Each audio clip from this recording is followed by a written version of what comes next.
everyone, welcome back to my channel. So hope so you are doing great for your NOSET preparation. And in this video we are going to discuss about the OBG PYQ. So the previous year the question that has already come in OBG that we will practice so that we get an idea ki which all the topic is important and which type of MCQ asked from the OBG. Okay, so finally our OBG session has over. हमने पूरा OBG complete कर लिया है and now it's time to practice MCQ as much as possible.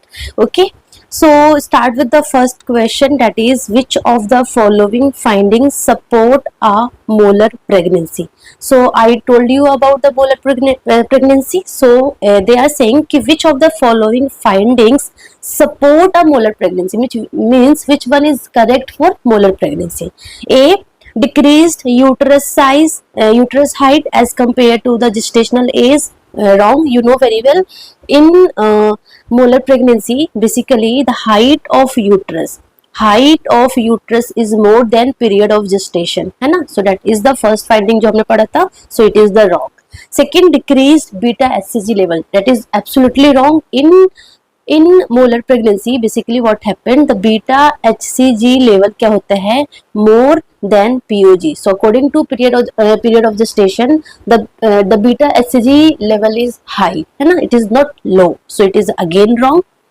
C, vaginal bleeding present with visible grapes like structure coming from it. Yes, it's support, है ना. So basically हमने पढ़ा था in molar pregnancy, basically what is that is the vaginal bleeding होती है ना. So per vaginal bleeding, and bleeding में you will see there is visible grapes like structure, है ना, that is present. So it is the correct one. The D, mild nausea and vomiting, it is also wrong because in molar pregnancy the beta HCG is elevated, and because of the elevated beta HCG there is hyperemesis gravidarum, there is a very severe nausea and vomiting, है ना. That is not mild, that is very severe nausea and vomiting.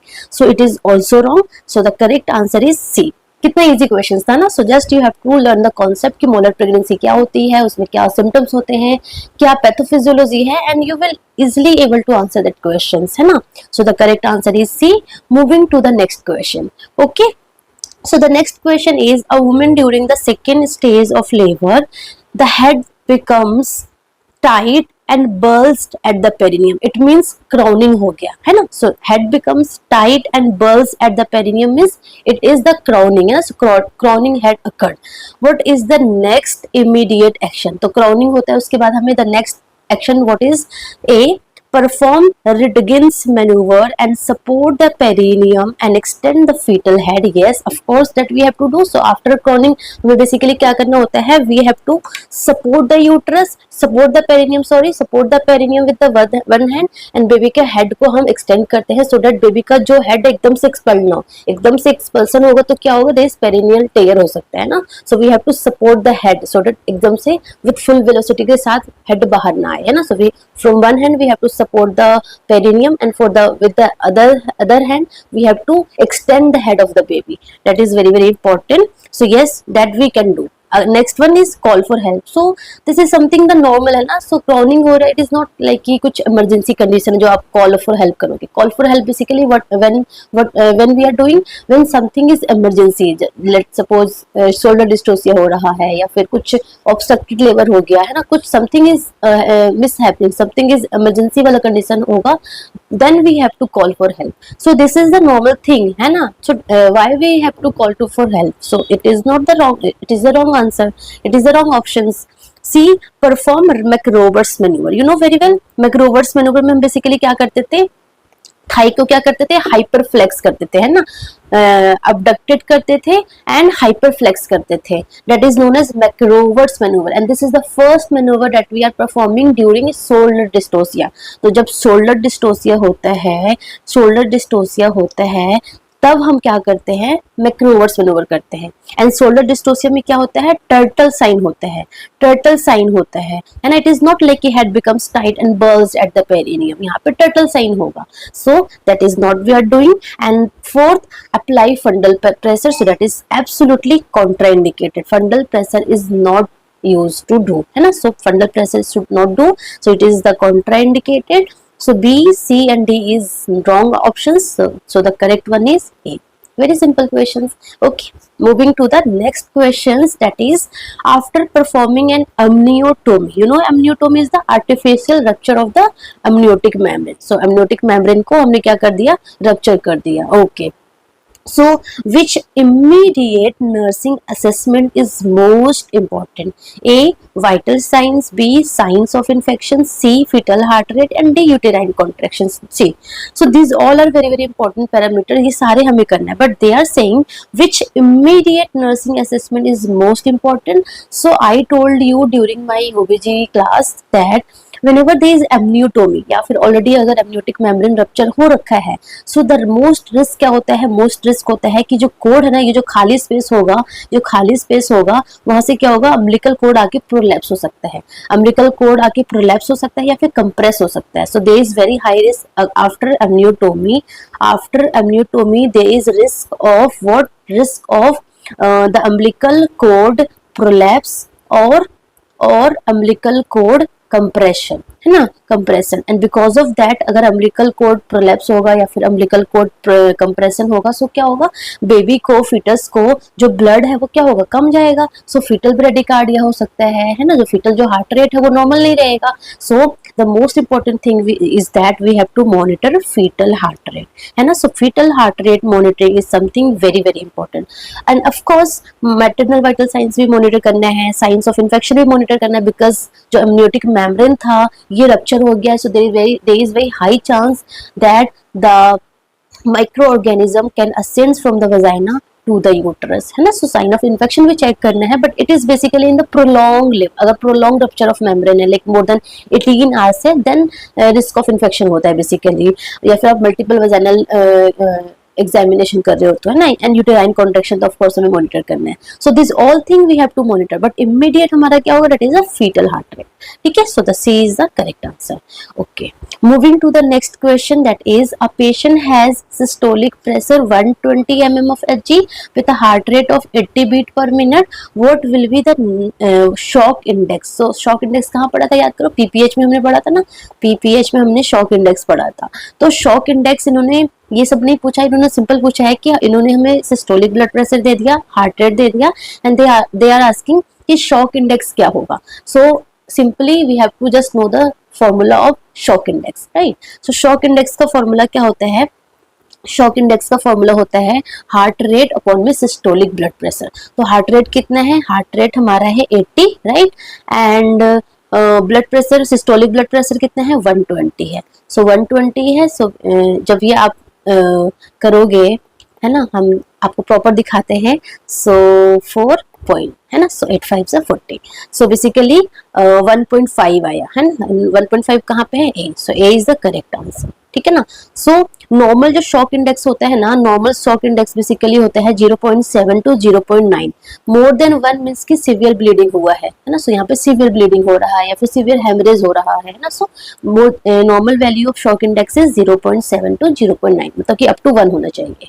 ठीक है. Okay, moving to the next question, that is a patient with pre-eclampsia is on magnesium sulfate therapy. Okay, which of the following finding indicates that the patient's developing toxicity? Very important questions.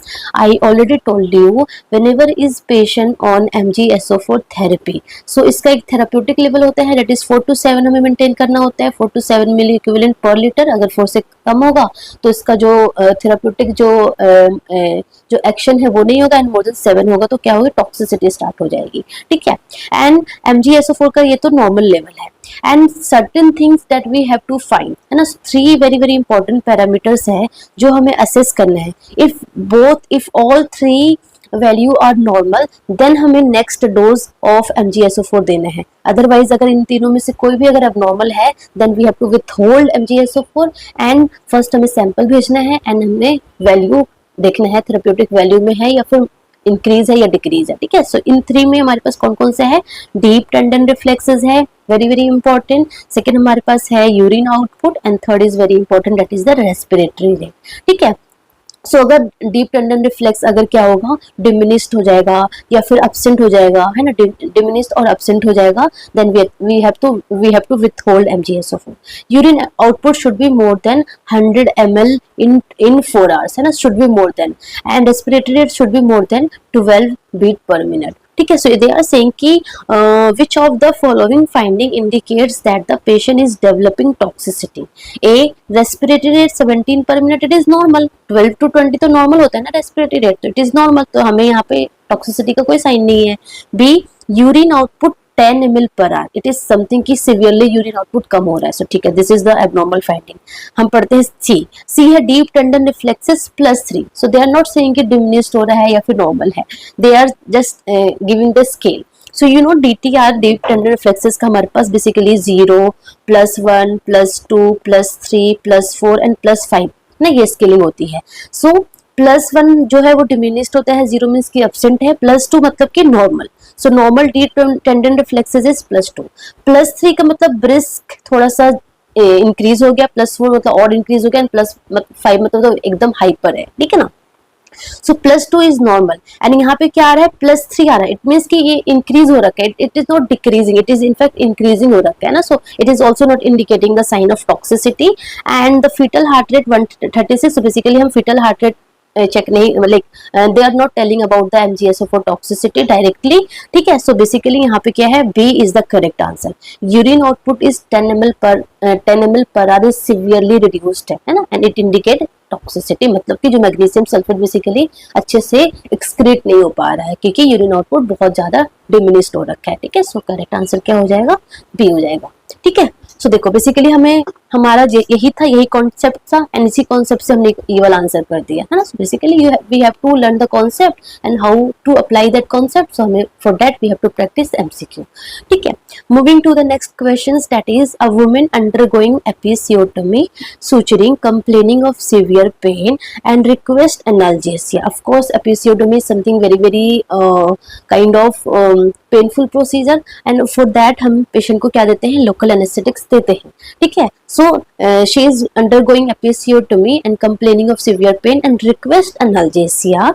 The nurse refuses to provide analgesia and ask the patient to tolerate the pain. You can see कि कितना ज्यादा severe, and they are saying कि अभी आप tolerate करो, हम आपको analgesia नहीं देंगे.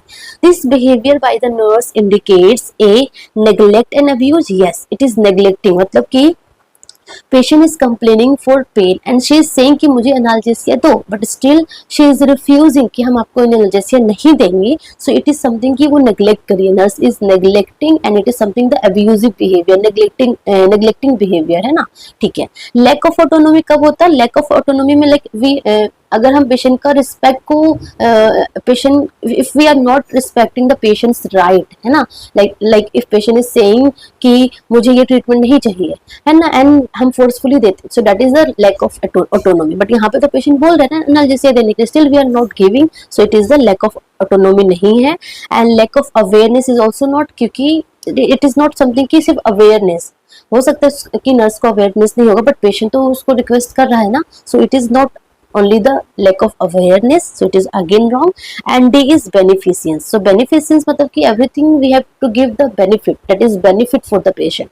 So यहाँ पे patient के लिए benefit नहीं है ना, patient के लिए analgesia देना, pain को कम करना is benefiting, but you are not doing this thing, so it means beneficence तो है ही नहीं, so it is again wrong. So the correct answer is neglect and abuse. You are neglecting and abuse. That behavior is known as neglect and abuse.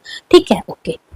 Moving to the next question, that is a primary gravida in active labor is being monitored. The nurse places her hand on the uterus to assess contraction. Okay, how should the duration of each contraction be measured? So duration they are asking. So duration मतलब क्या होता है कि like duration मतलब कि एक contraction कितनी देर तक रहा, यही ना ड्यूरेशन मतलब कि this contraction is for how many second, how many minutes, whatever, है ना. So this duration is for how many second, so that is basically the duration.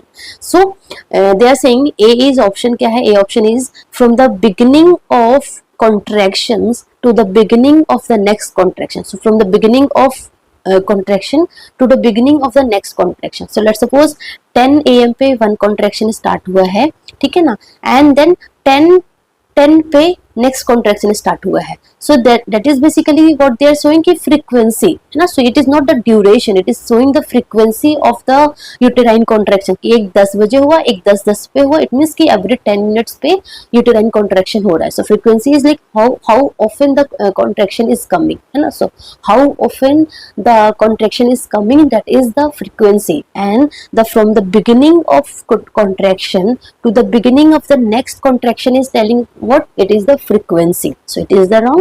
B, from the peak of one contraction to the peak of next contraction, it is nothing, है ना. C, from the beginning to the end of same contractions, yes, like start हुआ contraction to the end of contraction. So that is something कि हाँ ये कितने देर का हुआ. So let's suppose 10 बजे ये start हुआ and 10:50 सेकेंड पे ये स्टॉप हो गया. सो इट मीन्स कि ये कितने देर का था, 50 सेकेंड का ये कॉन्ट्रैक्शन था. सो इट इज समथिंग की ड्यूरेशन है. So from beginning to the end of same contraction is telling about what? It is telling about the duration. So correct answer is C. Still we have to read the D option, that is the from the end of one contraction to the start of the next contraction. So let's suppose ये हमारा contraction end हुआ. Let's suppose ये हमारा कितने बजे end हुआ, 10 पे end हुआ. And to the start of next contraction, let's suppose जो next contraction start हुआ है, that is 10:20 पे start हुआ है. So ये 10 मिनट तक कोई contraction नहीं था. It means it is something the resting phase, है ना, resting phase, है ना. So it is telling about the resting phase, है ना. So from the end of one contraction to the start of the next contraction is something is resting phase. That is कि uterus rest कर रहा था, यहाँ पे कोई भी कॉन्ट्रैक्शन नहीं हुआ था. सो it is again wrong. So the correct answer क्या है? करेक्ट आंसर हमारा है सी. Understood. Okay, so I hope you understand these questions very well. Okay, so मिलते हैं next session में with more important PYQ of this OBG. Okay, so till now I just want to say give your best, है ना. जितनी भी चीज़ें हैं आपके अराउंड जो हो रहा है, just isolate yourself from these all the things, है ना. So आपको अपने आप को isolate कर लो, है ना. Believe, just focus on yes you can, ठीक है. And just like just mesmerize yourself in studies. So you and your study and nothing in between that. So आप and आपकी study, ठीक है. So इस तरीके का आपको अपना डेली का स्केड्यूल बनाना है, ठीक है. And yes, of course you have to keep a very positive mindset. And also जो around the people जो आपके around जो people है, they also having the positive mindset. तो अगर आपके friends ऐसा like कुछ है जो negatively आपको बोलते रहते हैं कि नहीं होगा इस बार सिलेक्शन, हमारे नोट्स इतने अप्रोप्रिएट नहीं है, हमने यहाँ से टेस्ट सीरीज नहीं लिया, हमारे मॉक टेस्ट में कम मार्क्स आ रहे. सो ये जो नेगेटिव है ना, negative thoughts, negative mindset, negative energy, उसको भी थोड़ी देर के लिए till the day of exam तक आपको दूर रखना है. And one very important thing is that कि please deactivate all your social medias. तो whatever the social medias, Instagram, Facebook, वो सब कुछ till the day of exam आपको क्या करना है, सबको stop कर देना है, ठीक है. So you and your studies only, ठीक है. So that's all about today. Thank you so much. All the best.